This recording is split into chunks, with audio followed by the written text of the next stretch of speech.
Alors, petite actu sur Clubic, Lexus garantira la batterie de sa première voiture électrique pour 1 million de kilomètres.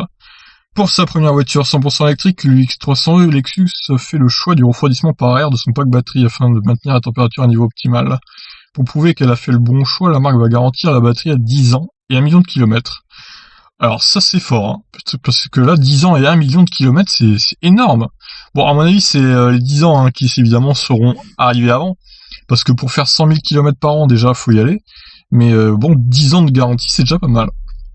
Le lancement du nouveau SUV électrique est prévu en Chine cette année, le marché européen suivra quelques mois plus tard alors que le Japon devra attendre 2021. Le X300e devrait être commercialisé aux environs de 45 000 € en Europe. Lexus choisit le refroidissement par air comme Nissan avec sa Leaf. Alors, on sait ce que ça a fait avec la Leaf, hein, les charges rapides. Je suis pas sûr que c'est la bonne idée, mais bon. Lisons la suite. De son côté, Nissan a fait le choix d'un système de refroidissement par air du type passif pour son pack batterie. Présentant ses propres conclusions, le constructeur japonais affirme que ses batteries seront ainsi capables de durer 22 ans. Pour ce calcul, Nissan se serait basé sur l'état actuel d'usure des 400 000 Nissan Leaf en circulation en Europe depuis 2011. Oui, alors il y en a quand même qui vieillissent assez mal des Leaf, et donc ils ont dû faire une moyenne, j'imagine, mais bon. Lexus a pour sa part fait le choix d'un système de refroidissement dit actif. Ce dernier est couplé avec le système de climatisation du véhicule afin de maintenir la température du pack de batterie à un niveau idéal. Ah ouais, alors c'est mieux déjà, ça c'est mieux. Et pour les démarrages et les climats froids, chaque module de batterie reçoit un élément chauffant permettant de livrer une pleine autonomie, même dans les conditions extrêmes. Oui, c'est quand même plus au point que Nissan, pour le coup. Mais si Nissan et Lexus Toyota défendent l'efficacité du refroidissement par air face à tous les autres constructeurs qui préfèrent le refroidissement liquide, une étude portant sur 6300 véhicules, réalisée en 2019 par Geotab, indique que la batterie d'une Nissan Leaf de 2015 se voit dégradée de 4,2% en 4 ans, quand celle d'une Model S de la même année ne subit que 2,3% sur une même période. Geotab, société de gestion de flotte automobile, en conclut ainsi que le refroidissement par air est moins performant à moyen terme. Bon, je pense que personne n'en doutait, ça. Mais évidemment, c'est moins cher à construire, donc ils préfèrent utiliser cette solution-là. La nouvelle Lexus se voit néanmoins dotée d'une autonomie de 400 km selon le cycle NEDC grâce à une batterie de 54,3 kWh. Ouais, bon, en gros, il aura 320 km, un peu comme le 3008, quoi. En gros, ce sera ça, quoi. Et c'est 2008, hein, pas 3008, évidemment. Bientôt, peut-être que le 3008 sortira, remarque, on verra. Donc cette dernière sera garantie 10 ans ou 1 million de kilomètres avec une capacité d'au moins 70%. Elle acceptera la charge rapide jusqu'à 50 kW et la charge normale à 6,6 kW. Ah ouais, non mais charge rapide jusqu'à 50 kW, c'est des petits joueurs chez Toyota Lexus. Là. Ah, ça m'étonne pas au final qu'il la garantisse autant de temps, parce qu'avec une telle puissance de charge, ça va pas la flinguer la batterie. Hein.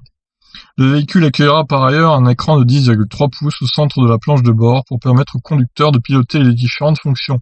L'écran de bord sera accompagné d'un système audio haut de gamme Mark Levinson doté de 13 haut-parleurs. Le système sera compatible Apple CarPlay et Android Auto. L'utilisateur pourra aussi gérer certaines fonctions à distance depuis l'application Lexus Link, permettant entre autres de contrôler la climatisation ou la recharge de la voiture.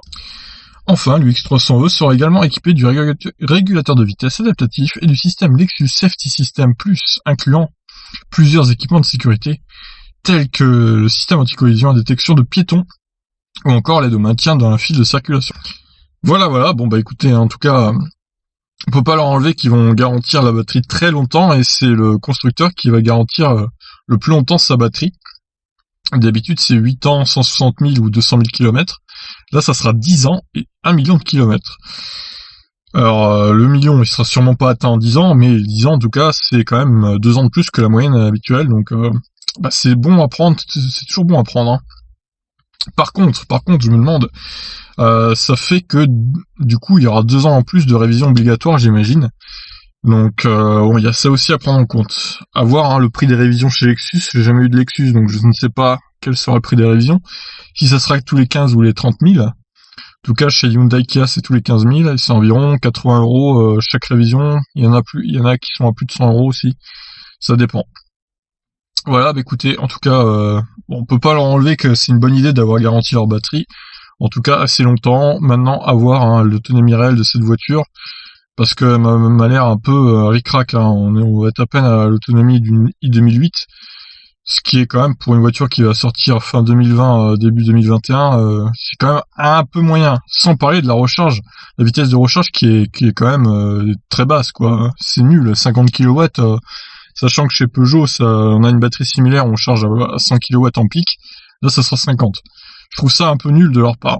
Voilà, bon, ce Lexus UX300e, c'est bien qu'il sorte, mais au final, ce sera pas une voiture électrique révolutionnaire, loin de là.